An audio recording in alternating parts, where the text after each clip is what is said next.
Adi Hendrojo Nur kasinggihan Koko Prabu apa sing diarani Ratu Ngamarta iki? Kayi, apa bener iki Ratu Ngamarta Sinuwun Puntadewa sing anggarbene Rudira Seta? Nuwun kasinggihan Koko Prabu iki menika kawujudane Nata Ngamarta Sinuwun Puntadewa.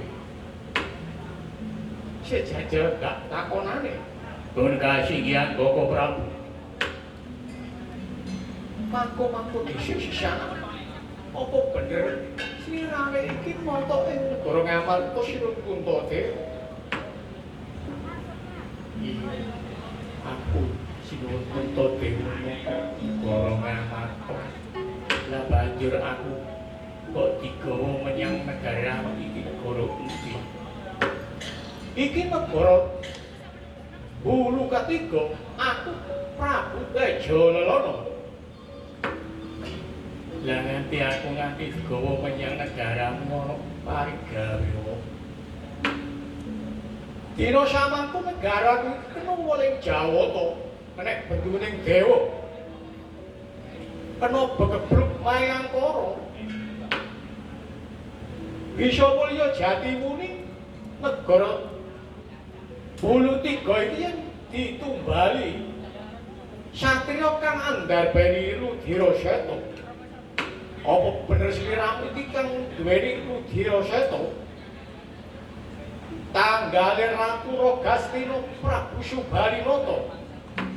Iya, Tejalelana ora ana siji loro ya Puntadewa sing anggarbeni Rudira Seta.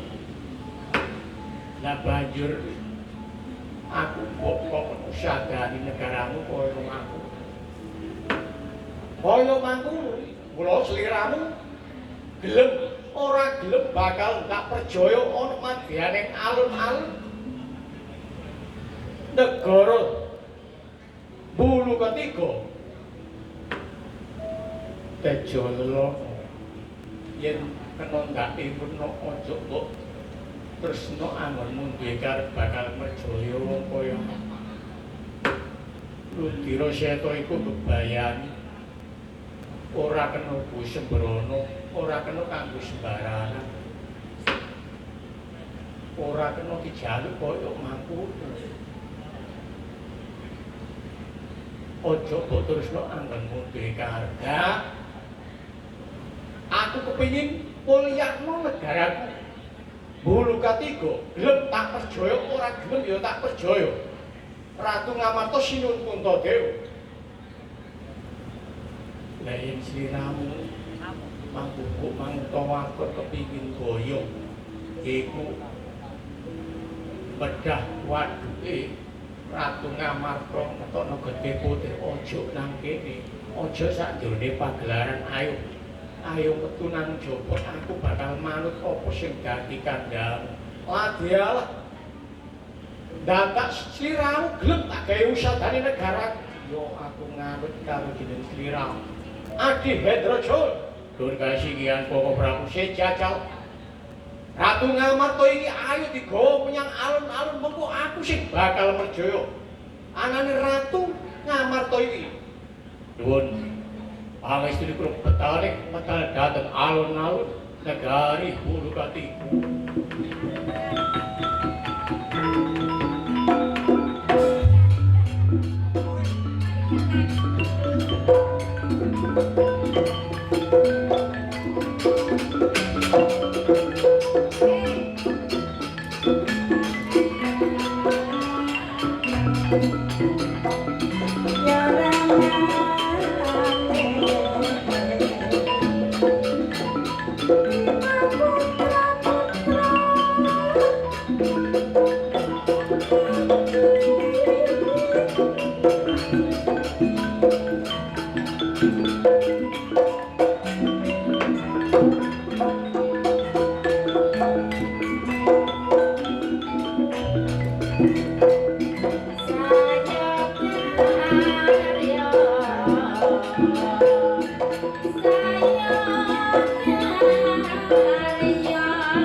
yo sejajal anting dalam sapergodo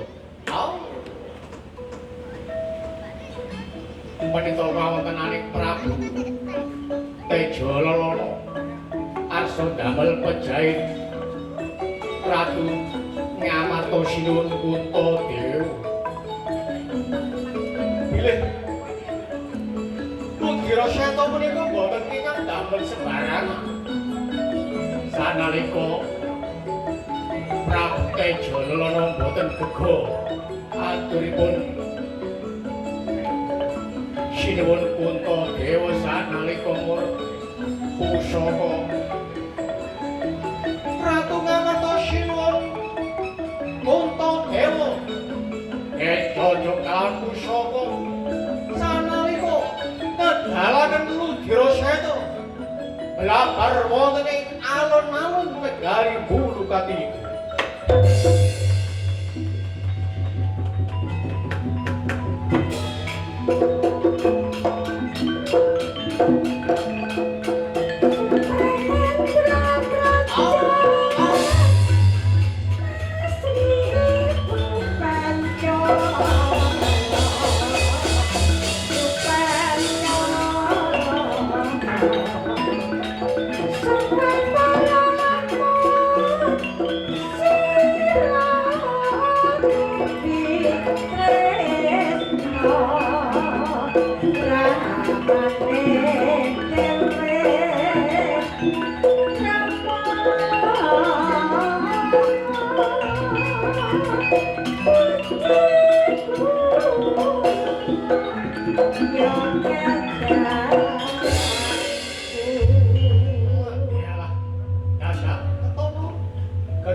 belabar ana ing alun-alun negara Bulu Tiga.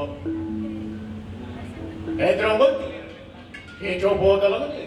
Nuwun kasinggihan Koko Prabu belabar wonten ing alun-alun Bulu Katiga kapara tampu. Kraton Bulu Katiga menika kulya Jatiwuni. Sinuwun.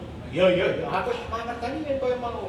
Sik jajal ndelok getih iki ora kepenakno. Bebayan iki. Kawontenane Ludira Seta Lurgane. Ratu Ngamarta sinuwun Kuntadewa. Awit Prabu Tejalala sampun dipun weling kelawan Kuntadewa. Ludira Seta boten kenging damel sembarangan saknaling. Ludira Seta kang blabar wonten alun-alun Bulu Tiga sanalika ngelompok nglumpuhe Ludira mujul raseksa sak Girisata Bedene.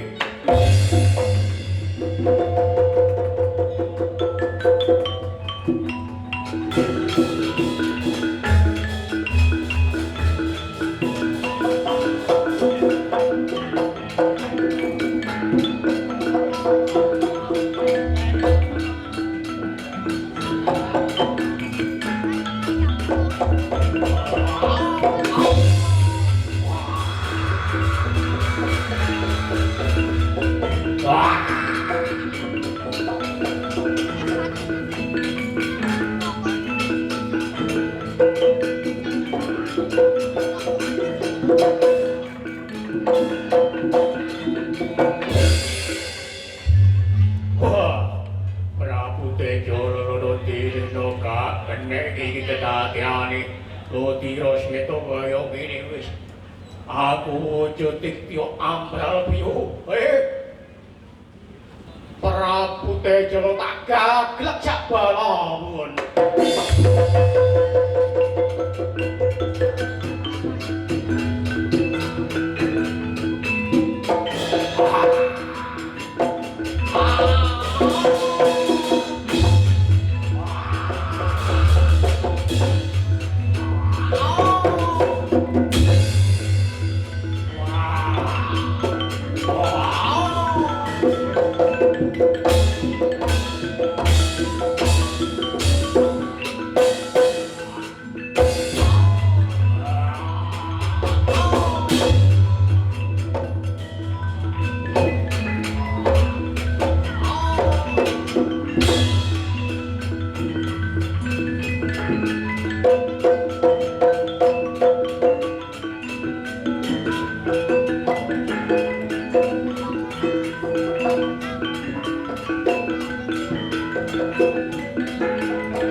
Sinuwun Kuntadewa iya Janaka.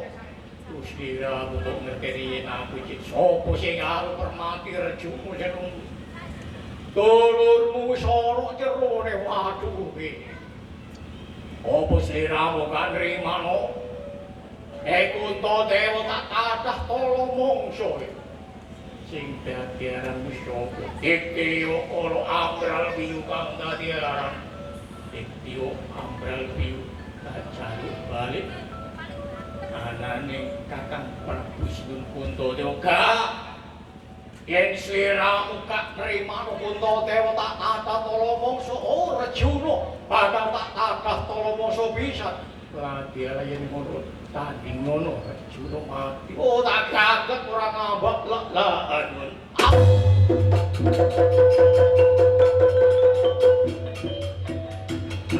Thank you.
Nggih, enten napa to?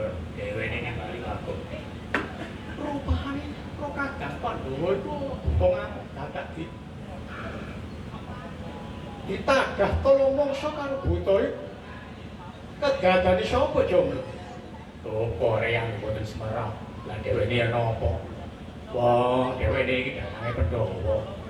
Dane Pandhawa iki ditagah tolong mangsa karo buta. Lah dalange apa mosok menengae. Gak ngono jomblo. Gak ngono apane. Dhewene kudu tanggung jawab. Wong Pandhawa iku minangka wayang. Krisna minangka dalange. Lho saiki wayang dipangan buta nek dalange meneng lak yo entek wayang. Iya, jomblo. Aku mangerteni. Aku sapa sejatine. Sejatine praseksa iki kang peparat Ditya Ambral Biwi. Yo. Yen ora rakuning Ratu Diwarawati Sri Nalendra Bathara Krisna ora bisa gawe patine raseksa iki jomblo. Nah, ngono. Dhewene lak dipiatur kang cakra. Iya jomblo, tak lepasan senjata cakra. Nah, yen wis koyo mengkene iki bakal dadi lempatine raseksa iku. Raseksa sejajal aja enakmu gandrung kamira ana negara Ngamarta triman senjata cakra iki.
Boten semerap menawi dilepasi kelawan dalange Pandhawa senjata cakra.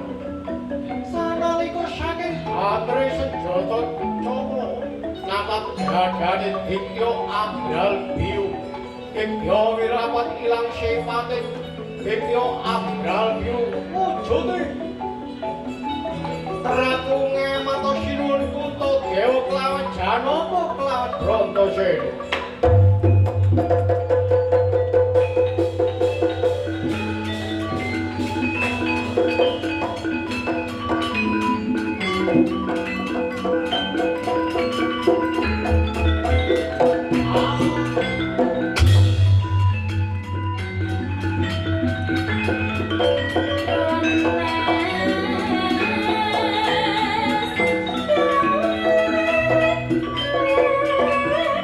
you.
Yo ambral ibu niku jengane ingkang liyane ibu nuwun kasihan Koko Prabu awit Ratu mulu katiga menika kepingin sanget damel percaya ingkang rayi ngantos ingkang rayi dikunci kula agenipun kula dadi leman wonten pesarean menika eco kula ujug swatah marang Gusti Kang Akarya Jagat. Sebab samangke menika Ratu Dewa Ratnyawa sekalian menika lah nurnaken kanugrahan ingkang arupi Wahyu Paca Bawana. Lah menika ingkang rayi menika kepingin sanget nampi kanugrahan menika. Oh, Yai Sinuwun. Boten dados perkawis menapa menika ketanggungane ingkang Rama Srinalendra Bathara Kresna. Pancen Ratune Ratnyawa sekali samenika badhe ngandhapaken kanugrahan ingkang arupi Wahyu Panca Bawana, Panca Lira Bawana kawibawan. Tos sinten manungsa ingkang kasilungan kanugrahan Panca Bawana menika anggadhahi kawibawan. Limang perkawis menika dados mekaten. Nuwun kasinggihan Yai. Kula kepingin sanget Koko Prabu. Menika ketanggane ingkang raka. Monggo semedi sesarengan nyuwun marang Gusti Kang Akarya Jagat supados Wahyu Panca Bawana manjing wonten anggane Yai Sinuwun. Nuwun kasinggihan Koko Prabu.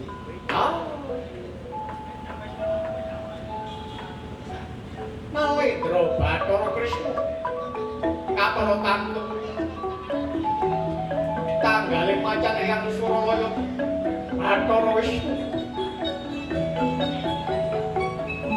semerep saderenge kedadosan wonten ing Aryuta Pada menika sampun rumanyawa bilih Dewa Suralaya badhe ngandhapaken kanugrahan ingkang arupi Wahyu Panca Bawana Panca Lira Bawana kawibawan satanipun dipun sun kelawan Ratu Diwarawati Srinalendra Bathara Kresna sanalika Wahyu Panca Bawana manjing dhateng anggane Ratu Ngamarta Sinuwun Kuntadewa.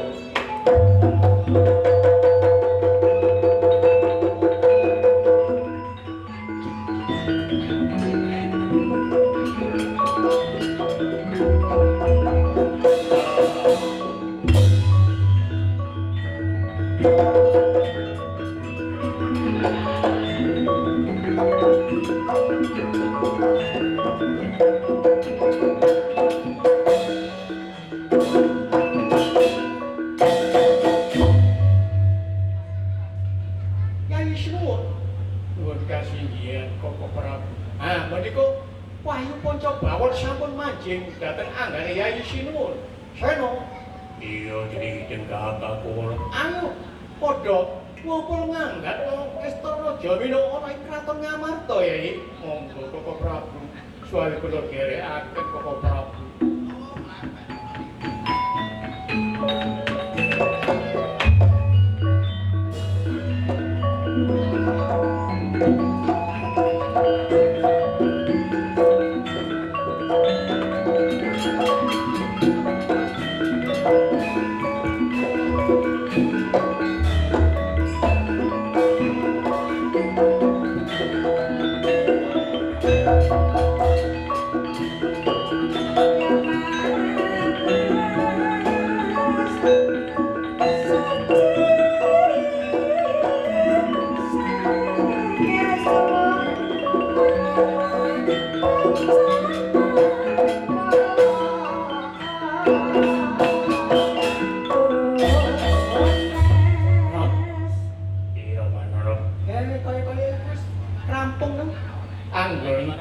Anggonku ngayahi kewajiban awan iki Nggih lakon apa? Oh, iku malah ana sing ngarani Hendrojala dadi maling, ana sing ngarani Mugriwayu Paca Bawana. Ane kon ngarani apa, Pak? Ya Hendrojala maling kudune Wayu Paca Bawana. Lah muga-muga Wayu Paca Bawana iki sumrambah ana ing dusun Mejaya itu. Khususnya Mejaya umume Mejaya kelawan juput sakurang kaya mangkono. Muga-muga sawise Rwadesa iki Mejaya lir ing sabikala masyarakate ayem makmur murah sandang kelawan pangan ora ana alangan sawiji apa-apa, Cung. Iya, Man. Lah iki ya dicukupi sakmene. Engko sore iki disambung iku karo Bapak Sujaman sing saka Prambon. Oh, iya, Cung. Ya ngono ae ngopo nang garamu, Cung. Nang nggone Pandhawa. Iya, Man, ayo, Man. Oh, iya.